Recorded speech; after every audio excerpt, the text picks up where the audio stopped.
Welcome to the Susan Sly Project, where entrepreneurs rule, startups launch, and the side hustle becomes the main hustle. Ladies and gentlemen, your host, Susan Sly. All right, what is up, side hustlers? I just want to acknowledge you wherever you are tuning in around the world. If you are watching this on YouTube, make sure you're subscribed to the channel and go in and comment. I will comment back to you, me personally, not someone I'm hiring, on your comments, as long as they're not lewd or you don't want to like marry one of my daughters or something. I will comment back to you. And I want to acknowledge a special shout out to everyone in Ireland. You guys have made the third leading country where the Susan Sly Project is being listened to, watched, and so on. So thank you for that. If you are listening on iTunes or on Spotify, we would love a 5-star review. And today, you're going to be so excited. You're going to learn from someone who took her book to #1 on Amazon, and guess how much money she spent? Just guess. I know what you're thinking, like 20,000, 30,000. No, she didn't spend a penny, and you're going to learn how she did it, and it's super cool. Before we do, I just want to do a couple quick announcements. So #1, we have the Ultimate Marketing Experience live coming up September 25th and 26th. Now, what the heck is that, and why do you want to be there? At this event, you are going to learn social media strategies for YouTube, for Facebook, for Instagram. You're going to learn how to run ads. You're going to learn how to optimize your video. You're going to learn how to podcast from the person who has the #1 podcast in the world for Gen Z. That's Mr. Casey Adams. Plus, you've got 3-time New York Times bestseller, Dave Asprey. Dave, if you didn't hear my show with Dave, it was amazing. One of the top listened to shows we've had all year. Dave is going to be teaching you how to get more done in a day because you feel freaking amazing. So you want to check it out. Go to www.umeonline.live. Get your ticket. And if you use the code Peppy, that's the name of my crotchety chihuahua. He is like 10 years old. Peppy147. You are going to get $50 off the price. You get your ticket for $147, depending when you're listening to this, until the end of August. So you want to go there, get your ticket. It's going to be a phenomenal event.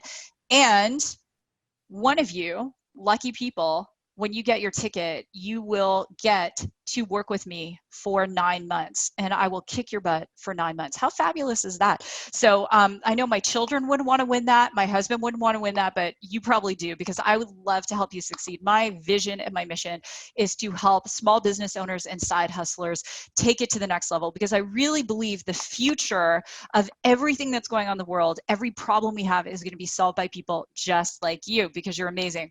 So my guest today is absolutely incredible. In addition to being a best-selling author, she is also an autism consultant. She is crushing it on YouTube, on all of her social platforms. She has a master's degree, and she's super geeky, just like me. So we're going to talk about how she took her book to #1, but who knows what else we might talk about, because, you know, if you've been following the show for a while, we might talk about AI, we might talk about machine learning, who knows, we might even talk about recipes, or like my interview with Jess Toddfeld, NBC producer, talk about wine. So who knows where it's going to go. But anyway, I want to welcome to the show the amazing Jessica Leichtweisz. Jessica, thanks for being here.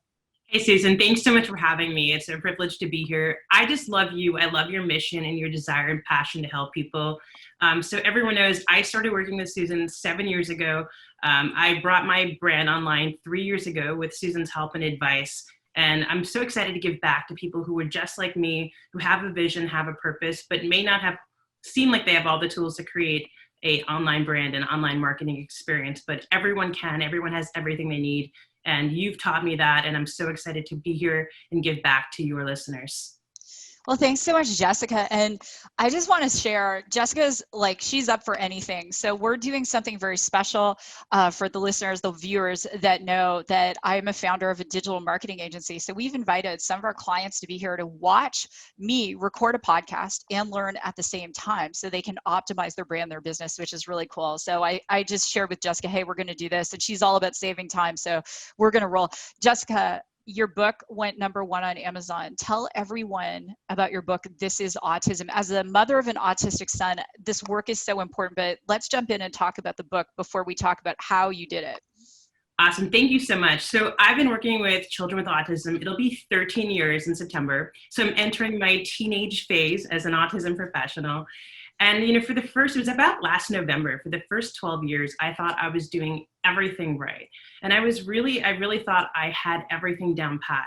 I was making videos, I was making sacrifices, skipping, hanging out with my friends to create an international audience, do calls with people all around the world, in Africa, Asia, in the Middle East. I was doing free consultations. And I was so dedicated to my passion and my purpose. And then I started to get this negative feedback from autistic adults on some of my content. And it would have been so easy to dismiss it. People were telling me I was doing things wrong. They were commenting on my videos saying, hey, this doesn't make me feel good as an autistic person. And having started in the field of autism, I started in 2008, right at the heart of what was the autism recovery movement. And it was this idea that as autism professionals, our job was to cure people with autism, to get rid of autism, to make them no longer be autistic. And that was the goal of my business for really about 10 years or 11 years. And I went on that mission, I went on that purpose. But we talked about being geeky. Social media, it was just starting back in 2008. So there was no adult autistic population. So now that there is, they have something to share with professionals. And someone has to be willing to go first and listen. And I decided to be the first one to say, okay, maybe we are making a mistake, and let's listen to what they have to say. So that was how the book and the vision came about. It was this idea to heal the professional and autistic community, to create healing, to bridge the gap, to work together, and make sure that if we are making mistakes, they're not repeated for the next generation of autistic children. That's so beautiful. And you said, you started to get negative feedback from autistic adults. And I think, one of the things that a lot of people struggle with is when the negative feedback comes, whether it's on social media or someone reaches out through your website or whatever, it paralyzes people. But it sounds to me like you said, hey, how can I use this to an advantage? Like, what advice would you give to someone who's really paralyzed right now because they're holding back from stepping out and really building their business and their brand because they're terrified that they're going to get a lot of criticism? For me, there's two core principles, and I have 5 ways of being that I show up, and I have them framed. I can share everyone who's here listening and while we're recording. But there's 2 core principles that I run my business by. And the number 1 is vision before self. And then the second one is to stand your vision, not your ground. So as business professionals, as business owners, all we can do is the best we can with the information we have. But times change, information changes, science changes, and culture heals.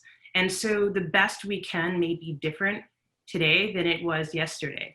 So as long as we're doing the best we can and we're willing to be flexible and we're willing to put, our ego aside and realize our business is about solving problems, it's not about ourselves. We may come to find, just like me, we were 100% dedicated and we were 100% committed and we were so behind what we were doing, but we were wrong. And the willingness to admit a mistake, to be flexible, and to realize if my vision is to make the world a better place for autistic people to live, if I need to do something differently, it's not about me and it's not about what I wanted to do, it's about what my vision is and putting that before myself. So when you make your business about other people and not about yourself and not about your ego, it's okay to find out you're making a mistake because it's not your vision that changes, it's just a process that changes. I love how you articulated that, vision before self, and it's okay, and that feedback can be a course correction. It could be expanding the vision. It could be being set up to take your business like it did for you to a whole other level. And I see a lot of people who will fight back with the critics as opposed to stepping back and going, hey, what can I learn from this? Or how can I see this in the light? Not all of our critics are meant to do us harm. In fact, some of our critics are meant to help us and help us grow and help us improve. So that's fantastic. So let's talk about the process. Writing a book is a dream. I can't remember the percentage, but I read a survey once and it was like 70% of people, adults, dream of writing a book, but very few actually do it. Let's talk about going through the creating the book phase all the way to getting it listed on Amazon. So what were the steps? How did you do it? How did you carve out the time for writing? So this book is an anthology. So I was privileged to work with autistic adults in writing the book, and I partnered with other people to write the book. So when I tell you how long it took to write the book, you're going to think that I'm absolutely insane. So oftentimes people think it takes a decade. They think it takes 5 years. They think they need $10,000, $20,000. I decided from the day that I was praying about this book, and I always go into prayer whenever I realize that it's time to put out something new. And I just said, okay, God, how can I serve next? And what is it you want me to bring to people? And from the moment that this book came out, from the day that I was literally in my prayer closet praying about this book, it was 60 days. It literally took 60 days. And oftentimes, for me, the universe loves speed. And if oftentimes we perseverate, we spend so much time thinking about how we're going to do something, we don't do it. And then sometimes with this gift that was given to us, it'll get passed on to someone else who is willing to take action. Nothing is ever perfect. You're never gonna do it flawlessly. But if you take action, the people you need, the resources you need will show up to make it happen. You have to set the fact that when you declare something, when your word is gold, the entire universe moves in alignment to make it happen for you. So when we said this book is coming out in 60 days, it came out in 60 days, and it took just a few hours for it to hit the #1 spot on the Amazon bestsellers list. So you may think that this is outside of your reach, but this isn't outside of anyone's reach. And the person I partnered with, he is 18 years old. He's amazing. He is autistic. He graduated high school early to help children with autism get better placements in schools. So he's incredible. So literally the two of us did this together, and we did it in 60 days with nothing, no budget. 60 days, no budget. I just want everyone to pause there for a moment, because Jessica, one of the things you said is, firstly, how can I serve? And I know, people that in my journey that I've met and spent time with, Jack Canfield and Mark Victor Hansen, Chicken Soup for the Soul guys, Dr. John Gray, all these best-selling authors. The book is never, how can I make money as the start for their *1s? It's how can I serve? And if you're listening and taking notes or watching and taking notes, I want you to write that down. How can I serve? When I wrote Have It All Women, it was kind of like, how can I serve this community of women who just don't see their power, right? And I think that's an important fact. Let's talk about, so let's say someone listening, watching, they're like, okay, I'm doing it. I'm praying. How can I serve? How can I serve? So how did you actually go from how can I serve to getting physical words in a document? It's just really carving out the time to do it. Like I said, for me, this particular, and I do have a book out that I wrote on my own, but this particular book, I had found great people. And I think a great leader sees the greatness inside of other people. And again, when you make it that this is not about you, this is about solving a problem, this is about giving a gift to the people that are trusting you in order to help them and in order to lead them.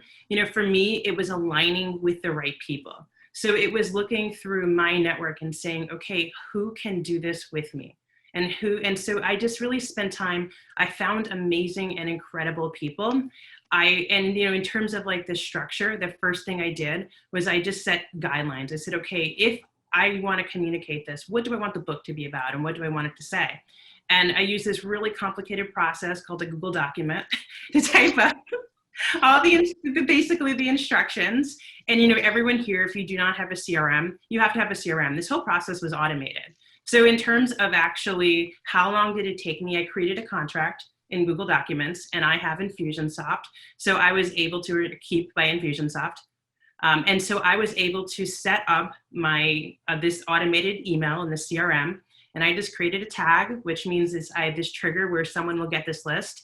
And I just looked for amazing people. And I said, I found these incredible people who were leaders in their field. I went on Instagram and I looked for Instagram influencers who were sharing messages similar to mine.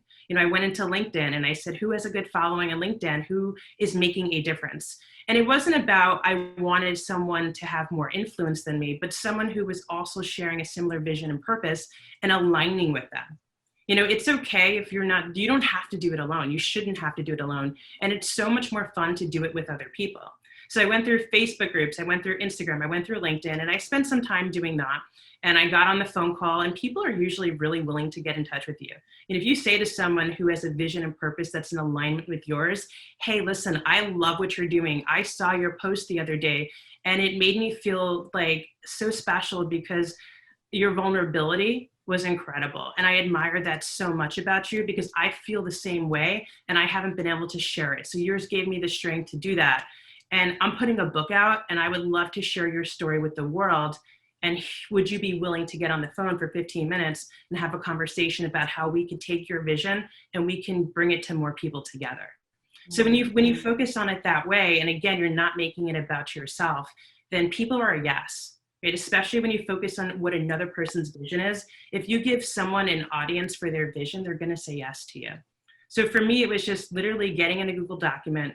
It was sending out people the contract. Once we got that contract filled out, we had time where we helped people to write the book. We went over edits, and it really didn't take very long. And it really wasn't that complex. It was simple. It just is a matter of being willing to do it. That's awesome. And I love how you automated the process because, you know, a lot of people make way more work than they need to, right? Like, it's just like, why? So did people write their own content themselves initially, and then you just had to do the edits? Yeah, so we actually did have somebody, the people did write their own chapters, and I did work with them. And some people did need some support and some coaching. And we also had my co-author, Aiden, he actually edited the book. So I didn't have to do the edits. I really just supported. For me, my purpose was really just collecting talent. So, for me, I like to consider myself a leader. And I think a leader, it finds what everyone's good at, and you're willing to admit what you're not good at. So for me, I didn't have to do all the work. All I had to do was find beautiful people who had amazing stories to share and bring them together. And so my job was simply to cultivate a community. So I started this online Facebook Messenger group, and it's amazing because we've become like family. People will say we talk and we text together, and everyone knows what everyone's doing. And I think what the most beautiful part of the book for me was the fact that I got to empower people that other people just write off and just don't listen to. And one of the most beautiful things for me, I mean, it was great that the book became a bestseller, and that was fun and that was fantastic, and we made money doing it. I mean, I took a $0 investment. We did wind up paying someone to help with the cover, but it was very insignificant. I mean, very, very little money. I mean, under $100 is the total investment for the book. So we wound up taking that money, and we had about 100 times. We made about 100 times in the first 48 hours what we invested in the book. But that was great. But the most beautiful thing for me was to see when the book came out, and all the authors who were in the book, some of them were 18, some of them were 20, some of them, had struggled their whole life and been written off their whole life and been told by teachers and society, you're not enough, you're not good enough, you're different, you can't do what other people can do. And now they just did this thing that's beautiful. It was seeing their posts and being tagged into their posts and like getting their text messages. I got my book, I'm so excited, my aunt bought it, my mom bought it, my friend bought it, my teacher read it and said how amazing it was. And like hearing their stories, but them like telling me thank you for creating this community. I've never had this before. And we've all, like I said, we've become very close. There was 11 autistic adults who wrote the book. I essentially just created the platform for them to share their voice. It really wasn't about me. I did very little other than lead and serve. But it was beautiful when they were saying to me, I've never had friendship like this before. I've never had a community like this before. And it just motivated me to do it more and do it at a deeper level and a bigger level. Jessica, that's huge. And I'm taking notes, going through the process and doing an anthology. And I want everyone who's watching and listening to think about this for a moment. Putting together a book, if it wasn't going to cost you anything, but it was going to serve so many people and also provide credibility for you, could you gather other people's stories and create a book in 60 days? Your clients' stories, maybe friends' stories, whatever it is for you that you're passionate about. Because the answer is yes, you can. And the reason I wanted Jessica to be on the show, we've been talking about having her on the show for a long time, is because Jessica has a very abundant mentality. She's not sitting here holding anything back and saying, I'm not going to tell you my trade secrets and how I did this book, because there are lots of, people out there who need whatever it is you're going to write about. 60 days from now, I want you to mark the date right now and go 60 days from now. Could you have a book out there on the market? And you're hearing, yes, you can. So Jessica, let's get into the nitty gritty of Amazon. So now you've got the book, you've got it edited. So for the people who've never put anything up on Amazon, could you walk through that process? Yeah, absolutely. It is a lot easier than you think. Believe it or not, if you can set up for an email account, you can put a book on Amazon. So really the first thing you're going to do is you're just going to make a decision about how big you want the book to be, the trim size. That's called the trim size of the book. So a standard book is a 6x9 trim size. So if you're going to have a book that's anywhere between 150 and 300 pages, that probably makes sense.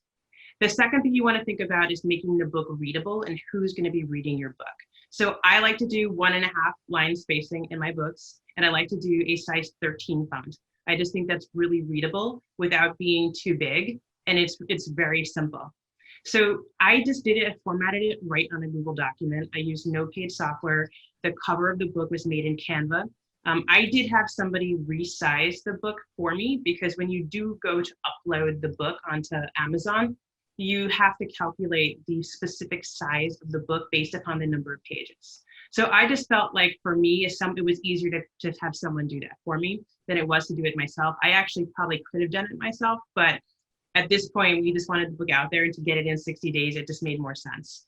But if you truly have a $0 budget, I mean, we spent very little on the cover, but if you truly have a $0 budget, they do have a cover builder in Amazon where you can use their cover builder, and it's drag and drop, and you can do it for free, where it just has to put the title here, put the biography here, put the about section here, put your picture here. They provide you all the stock images. You could do it, anyone can do it with no skills or talents in 15 minutes. Because for me, this book, I wanted to highlight and showcase the authors of the book. That's why for me, I decided to have someone make the cover. And one of the things, if you see the book, I'm not on the cover because it's not about me. It wasn't for me. It wasn't about me. It wasn't about what I had to give. It was really about what these amazing people had to give. And it was just my privilege to facilitate that process. I want to pause there for a minute. People, unless you are watching, you have no idea. When Jessica was going, I'm obsessed with font size and spacing. Like, I'm a little OCD about it. When I get a book and it's like 8, and it's not because I know some of you all are like, it's because you're almost 50. No, y'all. It's because I can't stand when it's like 8 or 9 point font.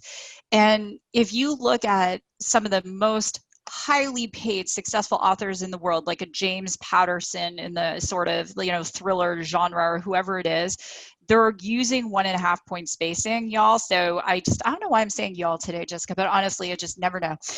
But just from New Jersey. Yeah, maybe. No, maybe like, yeah, which turnpike you're from. What exit on the Parkway? That's our big one. What's your exit? And as everyone's taking notes, it's the details that make the difference. You get one shot to make that first impression, and building, or you can go on Canva, like Jessica said, her cover is beautiful, all the faces, I love it. Go on Canva. The other thing, if you want, even if you're not a graphic designer, you want to do some things yourself. I've used a lot of outsourcing in my own life. If you mock up something and you give it to a graphic designer, you're going to pay a lot less money than if they're starting from scratch, because they will get an idea of your look and vision of what it is you want. Now, Jessica, Amazon has the print on demand service. Do you want to talk about that? Because I know there was a thing going on for a while. You can self-publish, you just have to invest $50,000. That is not what you did. Can you talk about that? Yeah, absolutely. So just to edify what you're saying, that's how we built our cover. I went into Canva, I made what I wanted the cover to look like. And then I just said to someone, here's the website I built, and can you please make the cover look good for this website? And it really just cost us about an hour of labor. And I have a virtual assistant in the Philippines that I use. And so it really was very insignificant how much it wound up costing. In terms of Kindle Publishing on Demand, so I use Kindle Publishing on Demand.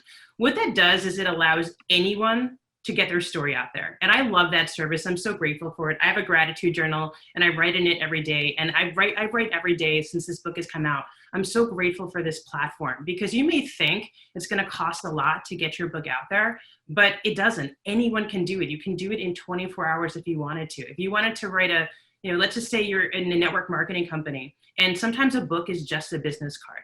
Let's just say you wanted to get 10 people to write testimonials about how using their product has just absolutely transformed their lives. And I'm planning on doing this.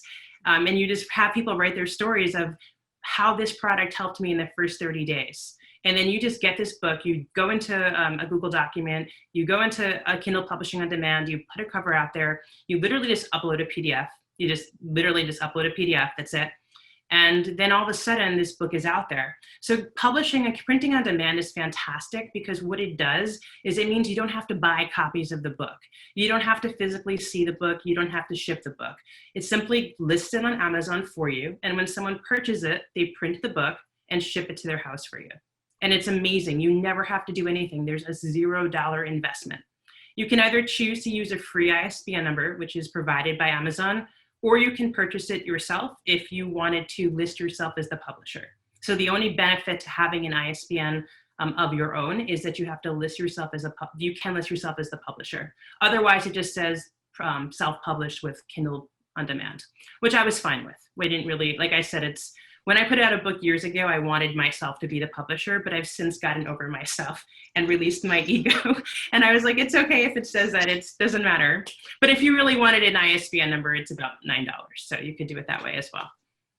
So yeah, what I'm hearing is you can get this whole thing done either for free, or you could invest maybe, $100 or 150. You could go on Fiverr, have someone design a cover. You could do those things. All right. Let me ask you, okay, so final question, categories, because this is where we go red ocean, blue ocean. So the blue ocean is you decide you're going to list your book as personal development, and now you're competing with, the Jack Canfields and the Rachel Hollises and everyone in the world, or you can hyper categorize. So, how did you categorize your book?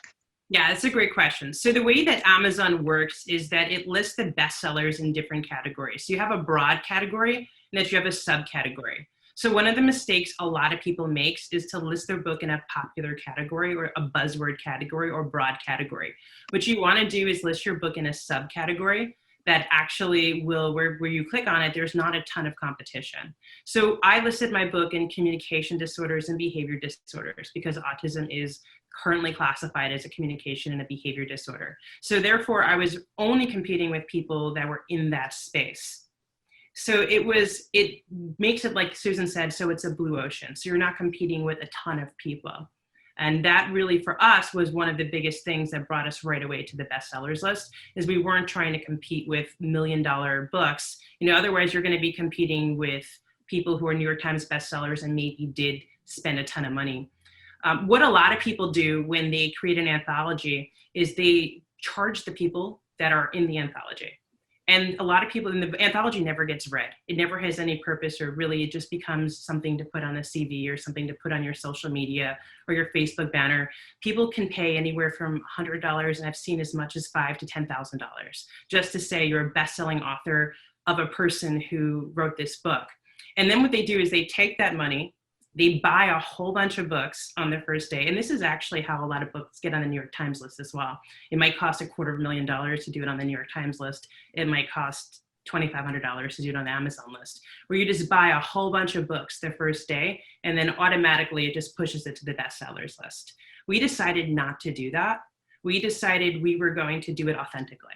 So I have my core values, and I have, if you're seeing this live, you can see I have on my desk framed the core values I live my company by. And authentic is like the number one thing. I wanted this book to truly make a difference. It wasn't about saying it was a bestseller. It wasn't about the number of books we sold. It was truly about making a difference for people. So that's the route we chose to go. I love that, Jessica. That's beautiful. And I hope everyone watching and listening and is really internalizing this. You can write a book in 60 days. You can take it to a bestseller. You can change people's lives. You can get value out there. And it's like, so many times, viewers, listeners, you've heard me say, perfection is a form of procrastination. And this is about getting out of your comfort zone and just getting going and doing it. And I guess I do have a follow-up question, one more. On the day the book is released, if you're doing an anthology, can you talk about the process of having everyone who's in the book sharing on their social? Because that is also going to organically and authentically drive up eyeballs on the book. Yeah, there's a few things I would love to kind of share about how we got the book into the bestseller. So that was one of the things. And also, if you want to make a book a bestseller, it helps for it to be an anthology because everyone in the book is going to want to promote it. And everyone in the book is going to want to buy it, and they're going to want their friends and family to buy it as well. So you're automatically going to get sales just from having it be an anthology, which is why it's a great tool for someone, especially if your book is a business card. It's a great tool if you want to do speaking engagements. It's a great tool if you want to do, like I said, edify your product in a direct sales business. But it's really, for me, there was a process. So people say, okay, it became a bestseller in 4 hours. How did you do it? It was a lot of work to get it there. So in the 60 days that led up to that day, we did dozens of radio and podcast interviews. And we asked everybody who was going to put the interview out to put it out the day the book came out. So the day the book came out, we had probably 20, 30 interviews on podcasts, on radio stations. We had a commercial on a public access television station, which we got for free. And we were able to get the book published that way. So we had done work in advance. The other thing we did was we all had lists. I built a list in advance. So my list has just about 6,000 people. I've built it over 3 years, and I've spent under $100 in that 3 years doing marketing. And that includes my Facebook of 18,000 following. So it really was about providing free value. The other thing we did leading up to this book is we did weekly webinars every week from the day we decided to create this book until the day it came out. We did weekly webinars where we gave parents a time to get to know the panelists. So all the people who were in this book, they were panelists on a webinar. And then we had parents come on. We gave parents an opportunity to say, hey, we're going to give you free coaching. And we're not asking anything for it. They gave me their email. Every week they got to come on. They get to ask their questions. They got to know their panelists.